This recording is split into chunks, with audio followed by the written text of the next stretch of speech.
Well, I want to bless the name of the Lord and to give him thanks for the grace and the wonderful privilege he has given us to see this beautiful day. If you are watching this program today with me, it means that you are alive, and it is the grace for any one of us to be alive today, especially in a season like this one, a season where men and women are dying around the world due to this COVID pandemic. But to us, the grace has been given to be alive.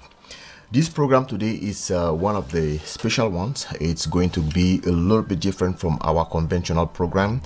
In this perspective today, I like to give you a new perspective when it comes to the season upon which we are right now. So if you are interested to know exactly how you should behave in this season, if you are interested to know what is it in this season that must be different in your life, the way you perceive life, the way you should perceive, you should organize yourself. I want you to stick with me.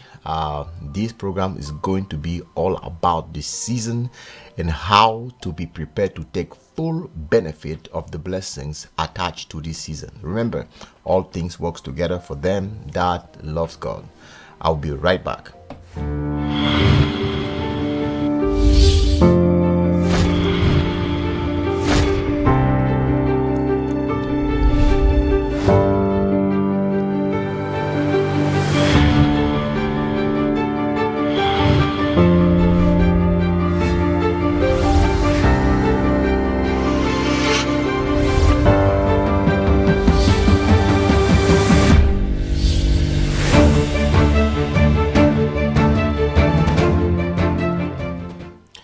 I want to bless the name of the Lord once again and to give him thanks. Today is a very special, as we said. This program today is going to be in English, maybe sometime in French. I have been very blessed and wonderfully blessed yesterday. I spent some time with a very good friend of mine, and as we were driving, we received a very bad news, and one that really impacted us negatively when it comes to finances. But when we came back home, we were walking and he started singing, and that song was so strong and so powerful. It blessed my heart so much, and it really blessed me so much. And I realized that it's very important for every single one of us to know that the real blessing of the Lord is to have the presence of the Holy Spirit with you, the peace of God, the joy of the Lord, and what it is that God gives you in your heart when you have the Holy Spirit. It is nothing that the world can give you. It is nothing that the riches and the beauty of this world can offer. It is something way above and beyond everything this world has to offer. It has been a blessing, but I like to talk about the season because from the very beginning of this COVID-19, we had a convention in February, and we talked about breaking free to soar. In other words, disconnecting yourself from anything that can stop you to do what it is that you have been called by God to do. What is it that you have been called by God to do? We know that we are going towards the end time. Everything we do must be focused towards the end times. If you live this world today, would you be able to say that you have done the very purpose for which you came in this world? And that is the cry of our heart. That is the cry of my heart. I want to do exactly what it is that God has called me to do before I leave this world. And there are so many things stopping us. We realized that so many things are stopping so many of us to fulfill what it is that we even know that we have been called to do. And one of it is the slavery upon which you are. If you have zero control over your time, over your talent, and over your treasures, or how you make your money. So maybe you can be tied to your job. You can be tied to so many things because you have to make a living. You're still a slave, and a slave cannot really fulfill the real mandate of God for his life or for her life.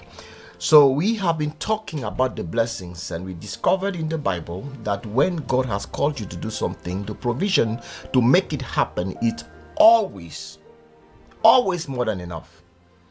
It is always, always more than enough. When God has called you to do something, the provision is more than enough.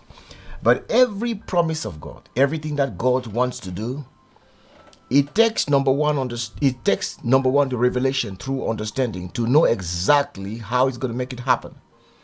I'll give you an example. We have been healed by the stripe of Jesus Christ, but not everyone is healed in the church. We have been blessed, but not everyone walks into blessings. So it takes the revelation. So we want to get into the place where we actually take full benefit of the blessings, of the promises of God for our lives. And in such a time, the reason why very few preachers are still preaching about the blessings is because we are afraid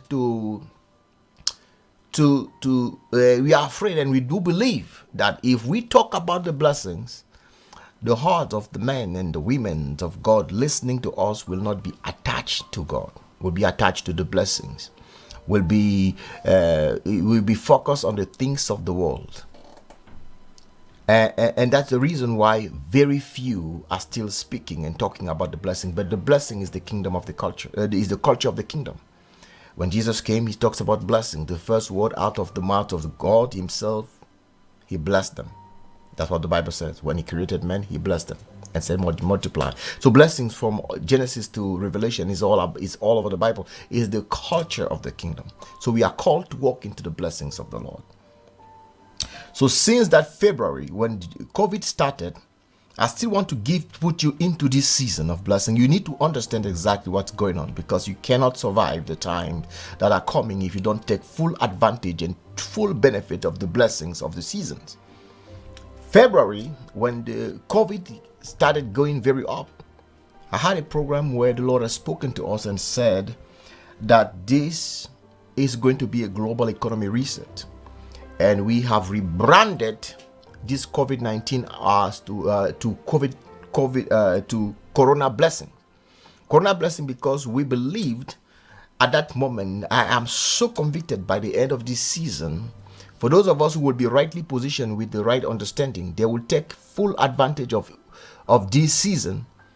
They will receive in their life the kind of blessing that they has never had in their entire life. This is the one-time opportunity for any one of us to be blessed and to really take full possession of the promises of God when it comes to the blessings. So we are in the middle, in the midst, right out in the heart of these Corona blessings, and I want to talk about how to get there. I will be very practical in the minute to come. Before then, I like to take a break so that you can like our pages. I want to encourage you to like our pages, and when we come back, I want to give you some very practical ideas how to be rightly positioned to take full advantage of the blessings of the season.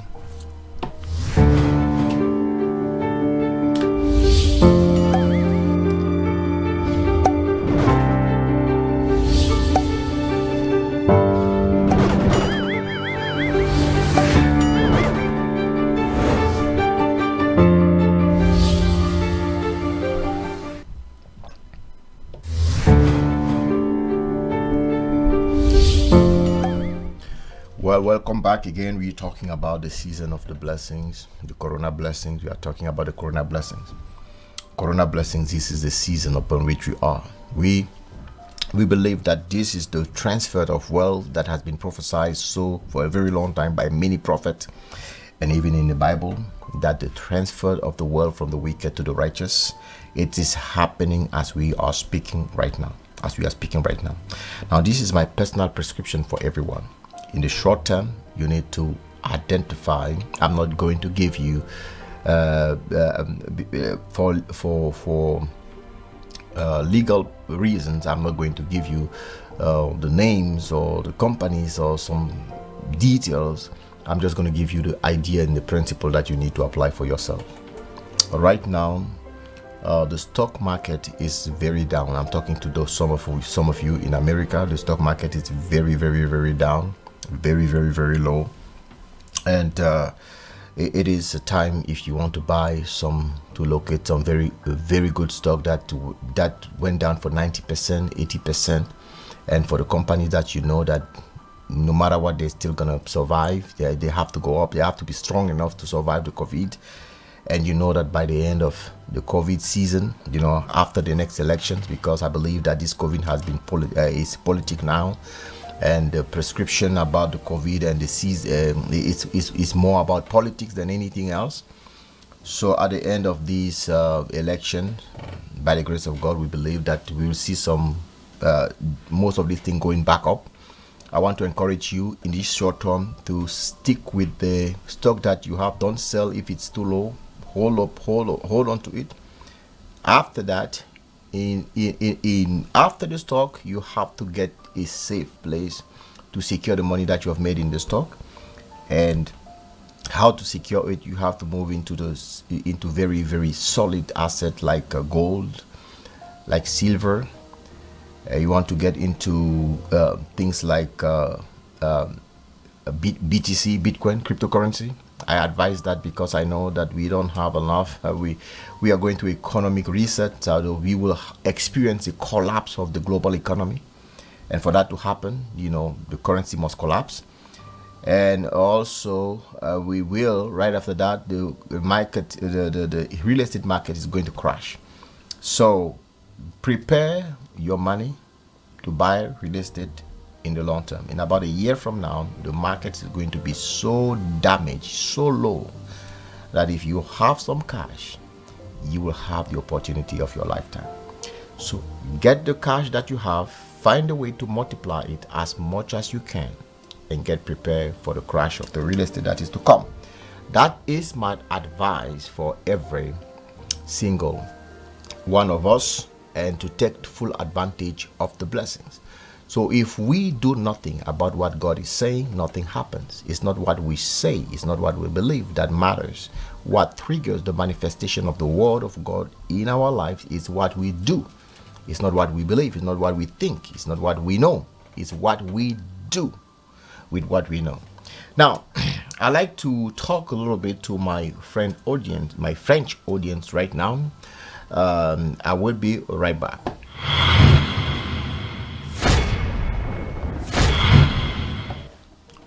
Bonjour, bonsoir à tous mes téléspectateurs depuis l'Afrique. Nous avons parlé de la saison du Corona Blessing. Je ne vais pas revenir sur les mêmes choses que j'ai dit en anglais parce que je suppose que beaucoup d'entre nous sont bilingues. Je veux simplement attirer l'attention de la majorité d'entre nous sur la responsabilité que nous avons par rapport aux élections qui arrivent en novembre de cette année.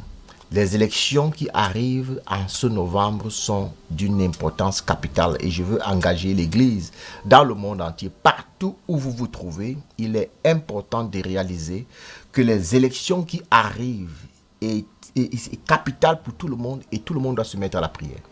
Il s'agit de choisir entre le contrôle total qui veut se mettre en place.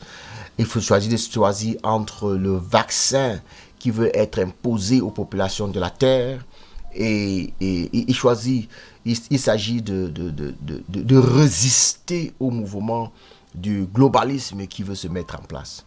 Et ça, il faut prier fortement pour que la volonté de Dieu soit faite, parce que nous avons encore en Amérique la grâce d'avoir un président qui n'est pas un globaliste, qui n'est pas pour le gouvernement mondial, qui n'est pas pour le contrôle total par les vaccins, qui est simplement quelqu'un qui veut que les hommes aient la liberté, et c'est pourquoi il est détesté, c'est pourquoi il n'est pas aimé. Mais nous sommes éclairés, nous savons exactement ce qui se passe et nous voulons que l'Église soit informée pour que, en priant fortement, pour que les plans de l'ennemi soient complètement repoussés dans le futur et que nous puissions jouir encore de quelques années de grâce. Parce que le contrôle total et son mouvement s'est complètement mis en place. Et si nous ne faisons rien pour ça, alors nous allons simplement entrer dans des moments les plus ténébreux de l'histoire de l'humanité. Je veux donc encourager tous les pasteurs. Si vous avez un pasteur, si vous êtes un pasteur, vous êtes un leader, dans une mobilisation dans la prière. Nous croyons que Dieu répond aux prières des saints. il faudrait que nous restons mobilisés dans la prière et que nous demandons à Dieu la manifestation de sa volonté par rapport aux élections présidentielles en Amérique. Ce qui se passe en Amérique va affecter le reste du monde entier. Donc voilà pour ce qui est de l'appel à la prière. Nous allons rentrer donc dans la saison de la bénédiction dont j'ai parlé depuis le début du Covid. Depuis le début du Covid, j'ai parlé de la saison, d'une saison de bénédiction qui arrive fortement dans l'église. Et beaucoup de gens ont un peu critiqué mon message parce qu'ils attendaient que je parle de la fin des temps. La fin des temps, c'est la saison de l'église, la saison dans laquelle nous sommes depuis très longtemps. Mais il faut comprendre que ce qu'il y a de spécifique avec cet événement du Covid, c'est qu'il va offrir à l'église la possibilité de se positionner dans des domaines où il n'avait pas pu se positionner avant. Donc il s'agit de prendre l'avantage total de ce que Dieu est en train de faire en ce moment. Et dans ça, il faudrait être positionné pour faire des investissements stratégiques, pour multiplier ses avoirs, parce que c'est ceux qui vont être puissants financièrement, qui vont pouvoir faire face au futur. Et je vous assure que c'est une opportunité que personne, aucune église et aucun individu ne devait rater en ce moment. Il ne s'agit pas d'attacher son cœur aux choses du monde. Non, ce n'est pas de ça qu'il s'agit. Plus que jamais, notre cœur doit être attaché à Dieu. Notre cœur doit être attaché à la personne du Seigneur. Nous devons être versés dans la présence de Dieu plus que jamais. Nous devons être engagés dans la prière plus que jamais. Nous devons être complètement engagés à la manifestation, à la réalisation des desseins de Dieu à notre égard comme jamais. Mais cependant, cette saison a quelque chose de particulier. C'est que c'est une saison que Dieu aussi amène pour la bénédiction de son peuple.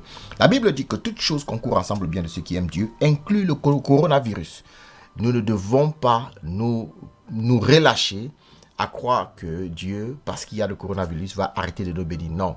La bénédiction, c'est la culture du royaume de Dieu. Quand Dieu a créé Adam et Ève, la Bible dit, il les bénit et dit, allez, multipliez-vous. La première chose qui sort de la bouche de Dieu, c'est la bénédiction du peuple d'Israël, du peuple d'Adam et Ève. Quand Jésus arrive, quand il donne la constitution du royaume de Dieu, tout ce qui sort par rapport à cette constitution-là, c'est béni. Bénis soient les pauvres en esprit, bénis sont ceux qui ont le cœur pur, c'est béni, béni, béni. Donc la culture du royaume de Dieu, c'est la bénédiction. Donc à aucun moment de notre vie dans le Seigneur, Dieu a l'intention que nous ne soyons pas bénis. Seulement, il faut dire que la bénédiction ne veut pas dire avoir des voitures, avoir des enfants, non.